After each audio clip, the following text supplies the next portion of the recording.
Assalamualaikum warahmatullahi wabarakatuh. Perkenalkan, nama saya Dian Novianur dengan NIM O271240075. Saya dari Prodi Aquacultur, Fakultas Peternakan dan Perikanan. Saya membuat video ini untuk memenuhi tugas mata kuliah Pendidikan Pancasila. Akan menjelaskan tentang Pancasila sebagai sistem etika. Yang pertama, etika merupakan cabang filsafat Pancasila yang dijabarkan melalui sila-sila Pancasila dalam mengatur perilaku kehidupan bermasyarakat, berbangsa, dan bernegara. Di Indonesia, etika Pancasila cenderung mendekati pada pengertian etika kewajiban dalam sistem pemerintahan. Pancasila sebagai sistem etika bersumber dari kehidupan masyarakat.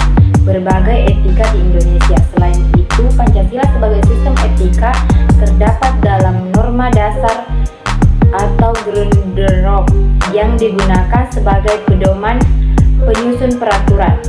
Alasan diperlukannya Pancasila sebagai sistem etika yang pertama itu korupsi akan merajalela karena para penyelenggara negara tidak memiliki rambu-rambu normatif dalam menjalankan tugasnya. Yang kedua, dekadensi moral yang melanda kehidupan masyarakat terutama generasi muda sehingga membahayakan kelangsungan hidup bernegara. Dan yang terakhir, pelanggaran hak-hak asasi manusia atau yang disebut HAM dalam kehidupan bernegara. Dinamika Pancasila sebagai sistem etika, yaitu pada zaman Orde Lama pemilu diselenggarakan dengan semangat demokrasi yang diikuti banyak partai politik, tetapi dimenangkan 4 partai politik, yaitu Partai Nasional Indonesia atau PNI, Partai Muslimin Indonesia atau Parmusi, Partai Nahdlatul Ulama atau PNU, dan Partai Komunis Indonesia atau PKI.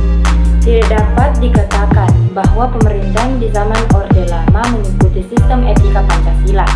Bahkan ada tudingan dari pihak Orde Baru bahwa pemilihan umum pada zaman Orde Lama dianggap terlalu liberal karena pemerintahan Soekarno menganut sistem demokrasi terpimpin yang cenderung otoriter. Tantangan terhadap sistem etika Pancasila pada zaman Orde Lama berupa sikap otoriter dalam pemerintahan sebagaimana yang tercermin pada penyelenggaraan negara yang menerapkan sistem demokrasi terpimpin. Hal tersebut tidak sesuai dengan sistem etika Pancasila yang lebih menonjolkan semangat musyawarah untuk mufakat. Esensi Pancasila sebagai sistem etika satunya yaitu hakikat sila ketuhanan terletak pada keyakinan bangsa Indonesia bahwa Tuhan sebagai penjamin prinsip-prinsip moral. Solusi dari Pancasila sebagai sistem etika itu yang pertama, mengamalkan setiap butir Pancasila, menimbulkan nilai moral dalam masyarakat, meningkatkan kesadaran membayar pajak, mencegah pelanggaran hak asasi manusia atau HAM, mencegah perilaku korupsi, dan yang terakhir mengatasi masalah kerusakan lingkungan. Baiklah,